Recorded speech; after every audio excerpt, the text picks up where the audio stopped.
ចូលរួមសោកស្ដាយឧបទ្ទវហេតុរថយន្តធ្លាក់ចូលទន្លេស្លាប់2នាក់របួស2នាក់និងបាត់ខ្លួនម្នាក់កំពុងរករកនៅខេត្តកំពង់ចាម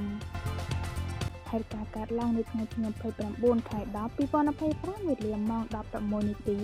ដោយឡានមួយគ្រឿងម៉ាកសំចុងបានបើកធ្លាក់ចូលទឹកទន្លេមេគង្គនៅភូមិជ័យឃុំមានជ័យស្រុកស្រីសន្ធរខេត្តកំពង់ចាម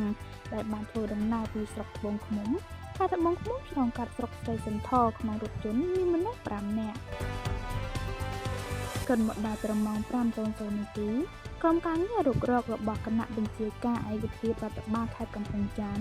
បានរកឃើញរថយន្តនិងបានអូសយកមកច្រានទន្លេហេតុការណ៍ខាងលើបណ្ដាលឲ្យមានមនុស្សរបួស2នាក់ស្លាប់2នាក់និងបាត់ខ្លួនម្នាក់កំពុងរករកកត្តានាំឲ្យគ្រោះថ្នាក់គឺការធ្វេសប្រហែសរបស់អ្នកបើកបរអភិបាលខេត្តកំពង់ចាមអាយុដំអូនចន្ទដាបានចូលរួមសោកស្ដាយចំពោះក្រុមគ្រួសារនិងសពរងគ្រោះក្នុងឧបទ្ទវហេតុរថយន្តធ្លាក់ចូលទន្លេនិងបានអំពាវនាវដល់អ្នកបើកបរសូមគោរពច្បាប់ចរាចរណ៍និងប្រកបដោយការទទួលខុសត្រូវខ្ពស់